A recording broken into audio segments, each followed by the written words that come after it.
benar-benar kena ke saya karena apa ya, kalau Abraham aja mau untuk mengorbankan anaknya, dan itu enggak, masa kita sebagai anak-anak Tuhan nggak mengorbankan waktu sedikit untuk pelayanan.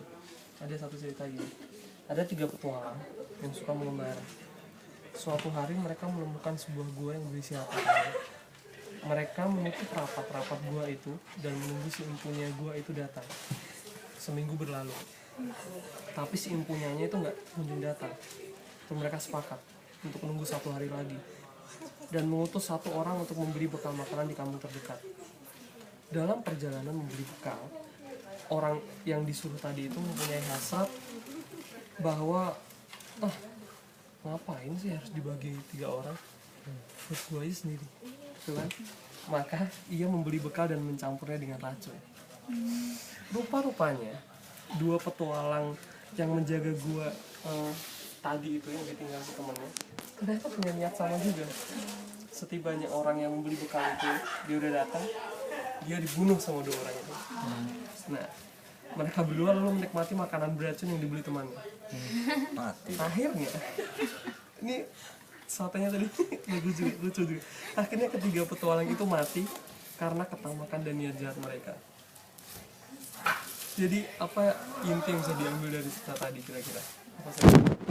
Enggak egois sih. Apa sih? Itu bukan punya kita, tapi kayak kita bisa ngeklaim gitu loh. Oke. Apa Ber? Kejahatan menghancurkan apa yang baik dari kita. Iya sih, bisa gitu juga apa ya? Sesuatu yang buruk pasti akan diakhiri dengan yang buruk juga. Mantap, bisa. Mungkin gini ya, penjelasannya benar. Atau mungkin bukan kejahatan, mungkin pada tepat.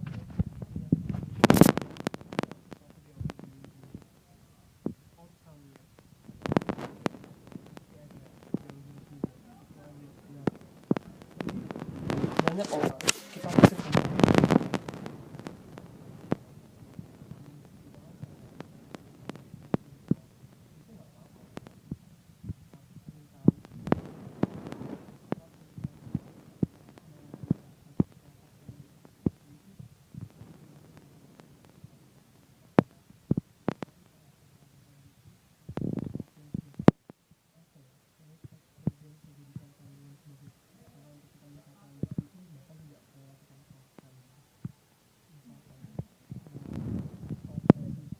salah satunya terobsesi gini. Misalnya, gue pengen jadi pemain bola terkenal, masuk ke salah satu, misal udah diundang ke salah satu klub junior yang terkenal. Udah suatu waktu ada orang lain datang ke sana, kok kalian berbakat? Karena udah dapet ini, takut si orang ini nanti itu bisa jadi silakan. Nah itu. Ada satu lagi, misal itu contoh untuk menyingkirkan orang lain. Kalau contoh dari internal misalnya, karena saking inginnya contoh ngomong ke Tuhan, saat ini saya ingin untuk bisa pergi ke satu tempat misal pada hari ini, pokoknya nggak bisa diganggu. Ternyata ada satu pelayanan yang mengharuskan kita untuk, ya Tuhan, gimana kalau kamu melayani pada saat ini? Jadi kita diharuskan mengorbankan keinginan kita, tapi ternyata kita nggak rela melepaskan itu, dan pelayanan itu kita tinggalkan, ngomong bisa kok lain waktu melayani gitu. Padahal ada panggilan hatinya yang seharusnya dia untuk melayani pada saat itu. Nah, kesempatan itu mungkin saja datang 2 kali, atau bahkan Tuhan memberikan kesempatan yang lebih baik nantinya untuk dia, untuk menikmati masa-masanya itu. Nah, yang dilihat di sini adalah sama seperti contoh Abraham. Abraham kan disebut bapak orang beriman kan. Nah, karena dia bapak orang beriman, ini salah satu contoh kenapa dia disebut bapak orang beriman, ini berani mengorbankan anak tunggalnya. Yang berkata gini, coba contoh lo Ber, jalan, lo lagi diem deh, nongkrong gitu, tiba-tiba ada suara Berlin, lo punya misal, lo harus nggak seneng sama Manchester City gitu, contoh gitu. Lo harus seneng sama klub lain gitu misalnya. Lo kenapa? Gue kan seneng sama ini gitu misalnya gitu. Kenapa harus ninggalin? Pokoknya tinggalin aja. Lo kira-kira bakal nurutin nggak kata-kata itu? Itu nggak kan? Susah kan? Seperti itu kan, tiba-tiba ada apaan dia suruh sama Sakti punya motor, terus Sakti tolong motornya kamu jual sekarang, uangnya kamu kasih ke orang ini. Susah kan mikirnya, ini apa gitu, ini itu baru motor, itu baru apa kesayangan misalnya hobi. Ini anak yang hasil dari dia sudah apa ya, ya hasil buah cintanya dari Sarah. Ini anak tunggal satu-satunya Satu abad. korbanan, Satu abad. korbankan.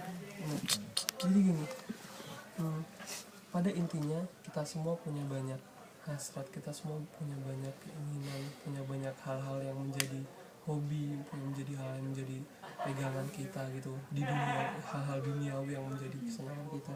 Tapi apakah dengan segala hal itu lalu Tuhan menjadi nomor 2? Jadi apa ya, kalau Abraham aja bisa mengorbankan dalam tanda menyerahkan anak tunggalnya, kalau misal teman-teman diminta jadi pelayan gitu, mungkin wah sibuk, sesibuk apakah teman-teman untuk sampai misal menolaknya kecuali ada alasan yang benar gitu ya, tapi cuma sekedar menolak karena sebetulnya malas tapi nggak alasan sibuk gitu. Apa Tuhan juga malas sama teman-teman? Itu aja. Mungkin ada yang mau teman-teman mau share? Aku jadi ingat salah satu kata pendeta, kalau apapun yang kita lakukan mungkin kelihatannya itu bermanfaat itu loh untuk kita, apa sih namanya, kayak ini tuh penting banget, apa sih, mendesak banget. Ketika kita memilih hal itu, maksudnya hal itu tuh hal yang duniawi gitu loh, daripada memilih pelayanan, seberapa penting dan seberapa mungkin kita memanfaatkan waktu itu dengan baik, pada kenyataannya nanti itu tuh kayak sia-sia gitu loh.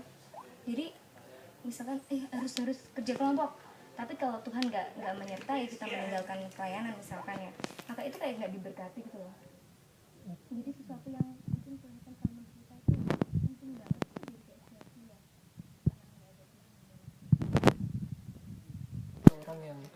Ada orang yang ngomong gini kan, kacau pokoknya sehari tuh kurang nih waktu 24 jam gitu. Sebenarnya kurang nggak sih 24 jam? Enggak. Jujurnya kurang nggak sih? Enggak, cukup. Sebetulnya itu cukup. Cuman sekali lagi, rintangan terbesar kita itu kan apa? Diri sendiri kan. Nah itu dia. Jadi kalau misalnya sebetulnya ada orang, aduh pengen deh ikut pelayanan tapi nggak ada waktu. Seriously? Beneran nggak ada waktu sebetulnya? Apa ya? Kalau sampai nggak ada waktu itu nggak ada. Contoh terkecil aja, misal saat jadi pengusaha gitu atau ada apa, terus harus ngurus bisnis segala macam kesana kemari. Aku pengen olahraga, contoh simpelnya aja, nggak ada waktu. Yang bener 15 menit aja kalau olahraga bener-bener itu udah kelihatan udah jadi olahraga gitu. Itu contoh simpelnya. Jadi bener ya, sebetulnya nggak ada waktu buat Tuhan. Bet, udah siap? Menurut gue, kalau misalnya kita nggak ada waktu itu sebenarnya karena kita kebanyakan buang-buang waktu sih. Waktu. Contohnya gue kayak di iMac ya, kayak di iMac kan itu kan bisa berjam-jam, bisa 2 jam 3 jam kalau ini gue ladenin. Tapi giliran melakukan sesuatu yang penting kayak belajar atau ini cuma paling tugas iya gitu 1 jam atau 1,5 jam. Apa bikin moodnya, konstruk moodnya tuh ya lama ya. Iya. Emang bener. Sebenarnya itu masih Itu harus yang kita harus lawan itu menurut bener sama. Aku juga sama. kegiatan yang membuang-buang waktu harus kita kikis dan